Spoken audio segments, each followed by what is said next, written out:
Oi pessoal, tudo bem? Hoje nós vamos falar sobre balança de scorecard. O nome não é bonito, parece ser bem complexo. Na verdade, é um conteúdo muito rico, muito denso, com muita informação. Então, eu não consigo dar esse conteúdo em uma aula só, normalmente, né? Quando a gente faz em formato presencial, eu levo 2, 3 aulas para abordar esse conteúdo. Então, eu vou dividir aqui o conteúdo da nossa aula de hoje em parte 1 e parte 2. Na verdade, da nossa aula de hoje e da nossa próxima aula aí, como parte 1 e parte 2, ok? Bom, só para a gente situar onde que tá esse balança de scorecard, né? Aqui novamente a gente relembrar os ciclos do planejamento estratégico, as fases do planejamento estratégico, né? Como nós já conversamos, nós já vimos sobre definição de missão, visão e valores, já vimos sobre o diagnóstico estratégico, sobre objetivos e metas, né? Sobre KPIs, que nós falamos na última aula, e agora nós vamos falar sobre a formulação da estratégia. E quando a gente fala, parte 1 aqui, que é da aula de hoje, só para eu me organizar. Quando a gente fala em planejamento estratégico, normalmente a gente pensa em algo muito complexo, muito cabuloso, muito difícil de entender, né? Então eu trouxe essa charge aqui para a gente poder introduzir, né, esse conteúdo. Olha só, temos aqui um diretor, um presidente de uma empresa, né, apresentando lá para sua para sua mesa, para sua diretoria. Aqui vem claramente representada a nossa estratégia e como a implementaremos. E aí vem algo completamente cabuloso, né? Então, o balança de scorecard, ele tem como objetivo simplificar a linguagem do planejamento estratégico, que ela fique fácil, né? Que todos possam compreender efetivamente essa linguagem. Então, o balança de scorecard, ele é conhecido, né, como BSC, nessa sigla. Ele é uma ferramenta, a tradução do nome é indicadores balanceados de desempenho. O objetivo dela é trabalhar não somente com indicadores de uma área, não somente com indicadores financeiros. Então, ela vem para equilibrar e trazer indicadores de áreas diferentes para que a empresa consiga fazer ali a gestão do negócio como um todo de forma mais correta, ok? Bom, como que teve origem o balança de scorecard? Foram esses dois rapazes aqui, o Kaplan e o Norton, em 1992, na Universidade, né, de Harvard, onde eles iniciaram um estudo. Qual que era o objetivo inicial deles? Era mostrar que até então as empresas elas faziam a sua análise, né? Normalmente traçavam seus objetivos e analisavam se estavam ou não aí no caminho certo somente por indicadores financeiros. E eles entendiam que isso era muito fraco, não era o suficiente para mostrar realmente como a empresa estava. Então eles desenvolveram aí um estudo e eles mostraram com o resultado desse estudo que efetivamente somente os indicadores financeiros são indicadores são insuficientes para mostrar a realidade de uma empresa, para se acompanhar os resultados de uma empresa. Hein? Então eles incluíram, além dos indicadores financeiros, questões relacionadas a clientes, questões relacionadas à equipe de trabalho, questões relacionadas a processos de trabalho. Então juntou aí todas essas perspectivas com a perspectiva financeira e aí sim eles entenderam que era uma forma correta de se analisar a empresa ali com todos os seus indicadores. Bom, essa ferramenta ela foi tão importante, ela é tão importante nessa ferramenta desenvolvida em 1992. Ela é tão importante que na revista Fortune, que é a revista que traz aí sempre as 500 maiores informações sobre as 500 maiores empresas dos Estados Unidos, ela indicou ali que 70% dessas empresas utilizam o balança de scorecard. Então não pode ser uma ferramentazinha qualquer, considerando que as 500 maiores empresas das 500 maiores empresas dos Estados Unidos, 70% utilizam essa ferramenta. Outro indicativo da importância dessa ferramenta, a revista Harvard Business, que é a revista da Universidade de Harvard, ela apontou que o balanço de scorecard ele está entre os principais ferramentas, práticas de gestão mais importantes dos últimos 75 anos. E aqui no Brasil, o Prêmio Nacional de Qualidade elegeu o Balança de Scorecard como uma ferramenta para a excelência das empresas. Então, aqui no Brasil, isso também foi legitimado como algo importante das empresas utilizarem. Bom, para vocês começarem a entender, um piloto de avião, ok? Ele tem mais ou menos essa visão aqui, com muita informação, muitos botões, muitos números, enfim, muita informação. Vocês acham que se virasse para um piloto de avião e falasse assim, olha, você só pode ter um indicador, só uma coisa aqui que você vai poder utilizar para pilotar esse avião, vocês acham que ele conseguiria? Certamente não, certamente esse avião ia cair aí. Então, é assim que funciona com as empresas também. Assim como não é possível pilotar um avião com apenas um indicador, também não é possível dirigir, administrar uma empresa com apenas um indicador. Bom, então, uma reflexão aqui que trouxe o Balança de Scorecard é com relação a qual o valor real das empresas, ok? Antes do Balança de Scorecard, as empresas variam, mas o valor das empresas era definido assim, tem um número de ações e o valor de cada ação, eu multiplico esse número de ações pelo valor de cada ação, mais os ativos que essa empresa tem ali, e esse é o valor contábil da empresa, ok? Então era uma parte que era visível, somente uma parte financeira. Depois do BSC, essa análise de quanto vale uma empresa, ela foi muito além disso.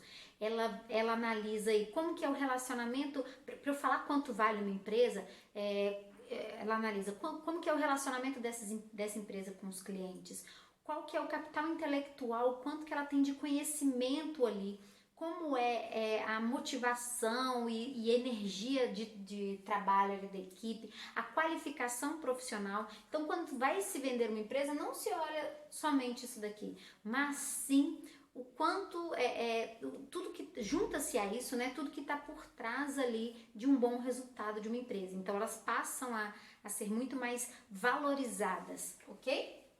Bom, então o que o BSC propõe? Primeiro, simplificar a estratégia da empresa, Se nós temos aqui antes no desenho de uma estratégia como se fosse uma bíblia, difícil de ler, difícil de interpretar, muita informação, o BSC hoje ele é traduzido como algo visual. Nós vamos conversar um pouquinho sobre isso aqui, é um desenho de um mapa estratégico, que a gente desenha aí o BSC em cima de um mapa estratégico. Ele é utilizado também para comunicar a estratégia da empresa, para que todo mundo conheça essa estratégia da empresa.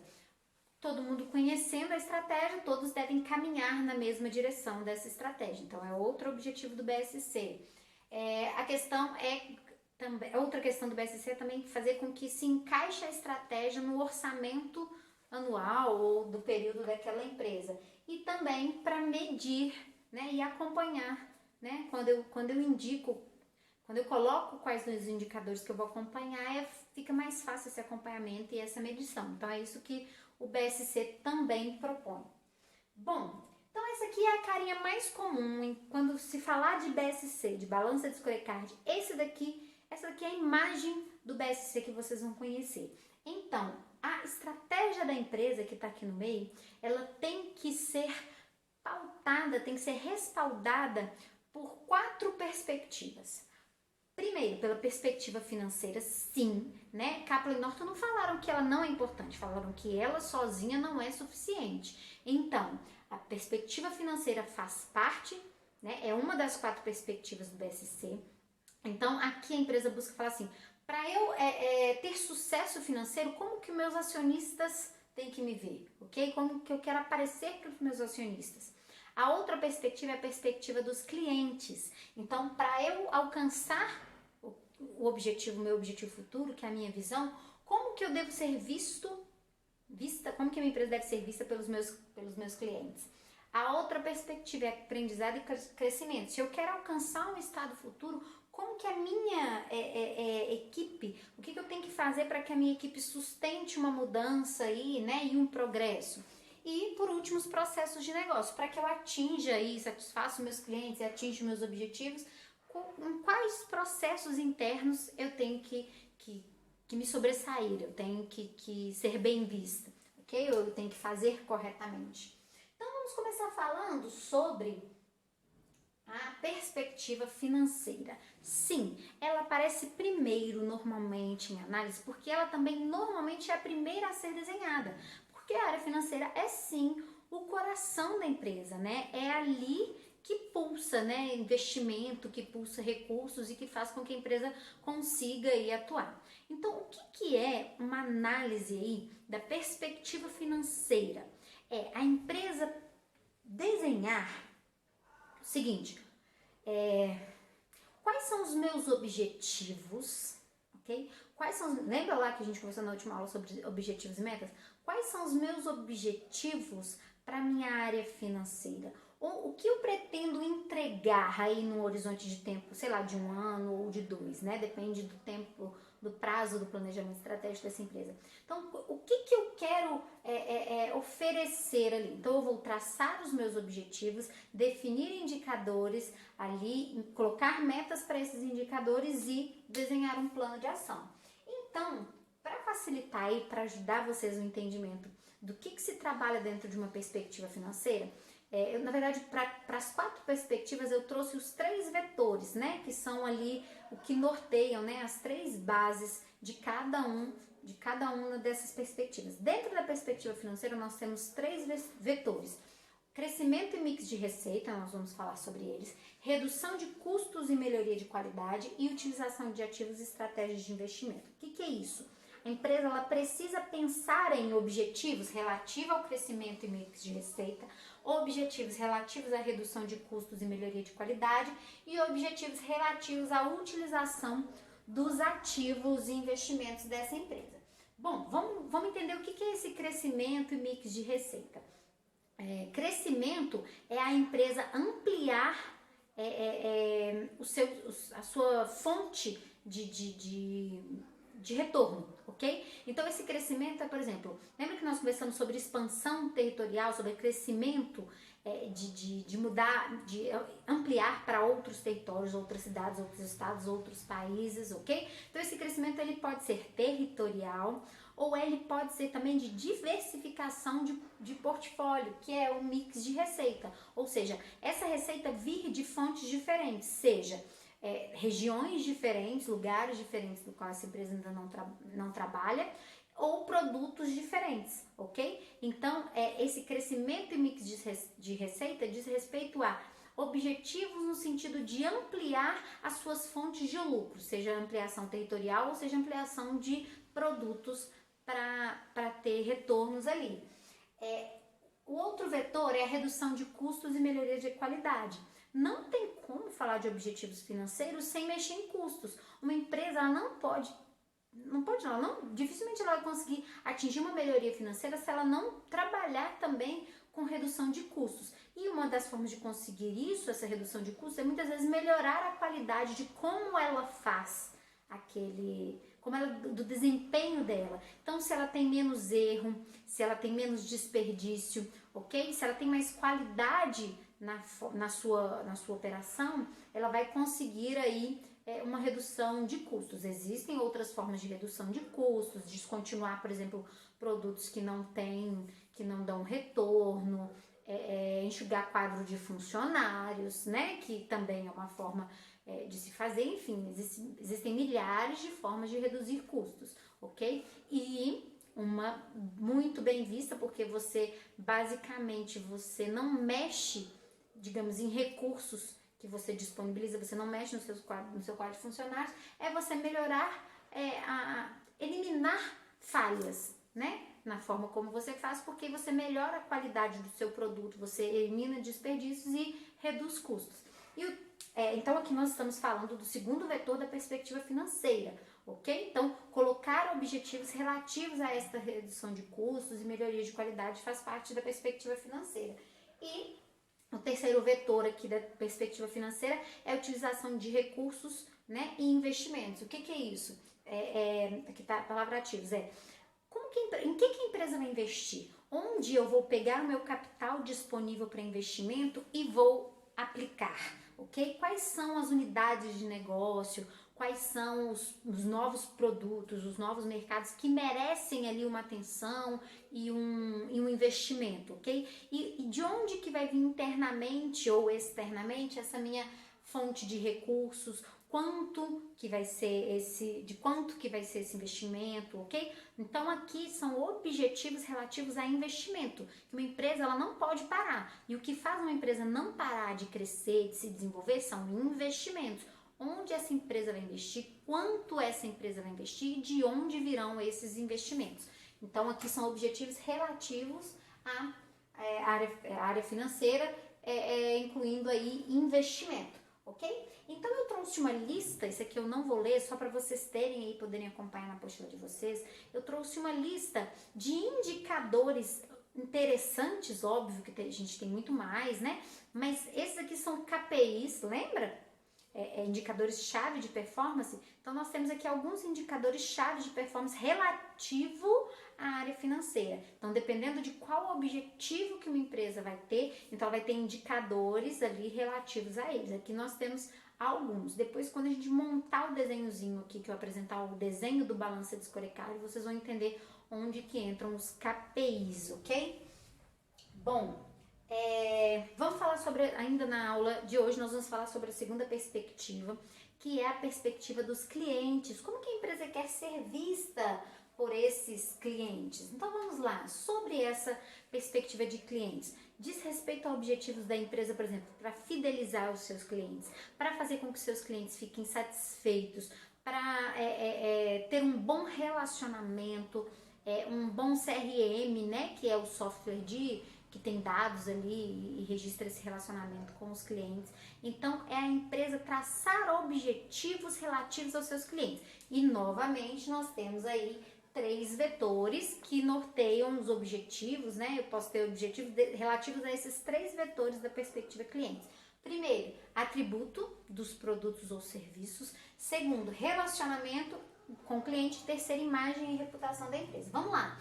Atributo dos produtos e serviços é o seguinte: o produto ou serviço que essa empresa oferece, ele tem qualidade suficiente para encantar e para fazer com que o meu cliente volte a consumir este produto ou serviço, ok? Então, oferecer produtos ali que, de acordo com o perfil do cliente que eu desejo atingir, ele atenda às expectativas. Então, pode ser que que o meu público-alvo, seja um público que busca um produto muito barato, ele não está muito preocupado com a qualidade. Então, o atributo que eu tenho que buscar oferecer é preço. O preço que eu estou oferecendo, o meu produto para o cliente que eu quero, é satisfatório? Esse cliente, ele é atraído pelo meu preço? Se é essa o meu objetivo, se é esse o meu perfil de clientes ou não. Meu perfil de cliente é um cliente muito exigente, ele não está preocupado com preço, ou sim, se preocupa um pouco com preço, mas ele faz questão da marca, do nome. Então eu tenho isso, o meu produto ele tem qualidade o suficiente para encantar este cliente? Então essa aí, essa questão diz respeito a esse atributo do produto que eu vou oferecer para o meu cliente. Segundo atributo é o relacionamento com esses clientes. Esse cliente, ele se sente bem quando ele vai à sua empresa ou quando ele é atendido pela sua empresa. Ele conhece, ele se reconhece nessa empresa, ele se sente à vontade, ele tem pessoas, né? Em determinados casos, ele tem pessoas lá que são referência para ele, que ele sempre procura e que já conhecem o gosto desses clientes. Eu tenho informações aí que me respaldam e que me ajudam a ter um bom relacionamento com esse cliente.